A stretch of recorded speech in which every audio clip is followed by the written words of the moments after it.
Beacons are one of the most important resources in survival, as they allow you to increase your mining speed or jump height, regenerate your health, and so much more. But so far, despite building dozens of farms, we still don't have an easy way to get them. So I think it's time to change that. And believe it or not, but if we go far enough with this, we will even be able to get an entire Netherite beacon, but I'll go more into that later. For now, let's just start working on that wither skeleton farm. This farm was designed by Strom. It works by only allowing wither skeletons to spawn on these wither roses. Once they see the piglins, they will try to reach them, instead falling straight into the killing chamber, where the player has to manually kill them for them to drop their skulls. At its peak, this farm produces around 900 skulls per hour, and in Skyblock, where you don't have to spawn-proof the terrain since, well, there is no terrain, it's fairly simple to build. However, we need a large supply of wither roses to build this farm. So first of all, I built a small manual farm to get 3 skulls, which I could then use to summon a wither for a wither rose farm in the end. This was yet again designed by Strom and is pretty much just an enderman farm, except the wither is constantly shooting skulls into the killing area, which causes the enderman to drop wither roses when they die. To hold the wither in place, we use an end gateway with the actual gateway block removed, which we can do with a tall mushroom. This farm gives us an insane 20,000 wither roses per hour, which is more than enough to fill the entire storage after a single AFK session. With this, we could finally start working on the wither skeleton farm. Getting the piglins in place took a while, but was overall a fairly simple process. At first, the farm itself was a massive pain to construct, since I was constantly being attacked by blazes and wither skeletons. But eventually I started spawn-proofing all the blocks before moving 24 blocks away from them to prevent any mobs from spawning. And after not too long, the farm was fully finished, with the exception of a single regeneration beacon to prevent us from starving. So I used it a bit to get 3 skulls and decided to fight the wither. I could have just cheesed it by summoning it below the end portal, but I wanted a real fight, so I went to the Wandering Trader farm and constructed the wither.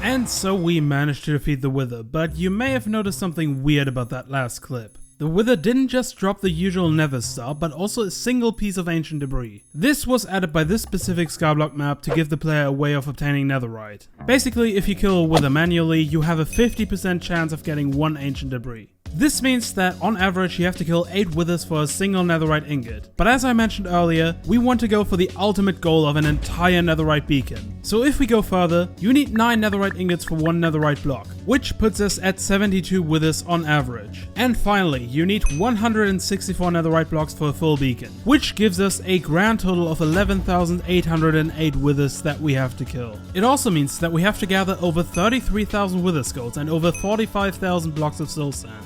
Even with our absurdly fast farms, this would take around 4 days in total. But since the wither skeleton, gold and bartering farms were all mostly automatic, I was fine with that, so I started the world on my laptop and let it run in the background for the next few days. Outside of crafting all the gold blocks, this was a fairly straightforward process. And the great thing is that we now have an immense supply of all materials you can get from bartering with piglins. Though for now, the only important one was soul sand. Also, you might notice that we are now way above level 700 from killing all the wither skeletons. Which is great, because if we want to manually kill 11,000 withers, we need the best gear we can get. First of all, I made a Smite 5 sword with mending so that I could kill each wither in just 11 hits. On top of that, I got full protection for mending armor, with the exception of the boots, which had blast protection instead. Now with the best gear acquired, I had to engineer a killing chamber that would still count the kills as manual. Since there's no nether roof, the obvious choice was to set this up below the portal in the end.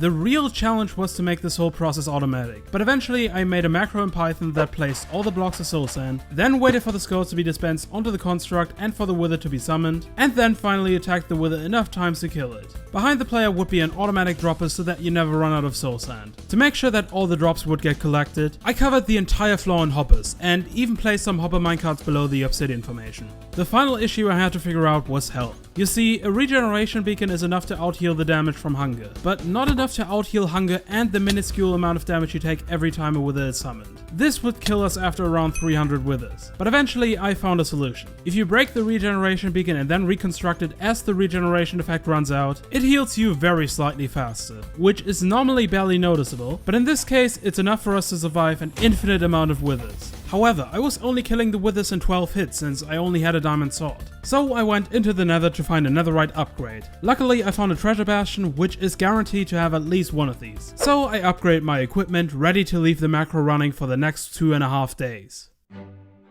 When I came back a few days later, I was surprised to see that nothing went wrong, at least in the end. I had to AFK a bit longer afterwards, since it wasn't fully done yet. But the amount of ancient debris was slowly growing towards the almost 6,000 pieces that we needed. Of course, we also got a large supply of nether stars, which should be enough for us until the end of time. So I went back to the overworld and was greeted by a massive lag spike that even crashed my game. After logging back in, everything seemed fine at first. But as I went to the 10 farm industrial district, I noticed that several parts of it were broken. The thing that was causing lag earlier were actually over 100,000 wither skulls that somehow managed to escape into the overworld. These were now scattered all across the world, partly breaking most of the farms we've built. But let's just ignore this for now. So I turned the ancient debris into 5,904 netherite scrap, which I then crafted into 1,476 netherite ingots, and finally into 164 netherite blocks. Enough for a completed netherite beacon. I built a small temporary island next to our starter base, which would hold the netherite beacon for the time being. But this, on top of the lack of a super smelter, made me realize that it might be time to construct a proper base. But for now, this will have to do. A small island housing the most expensive build I have ever constructed in this game.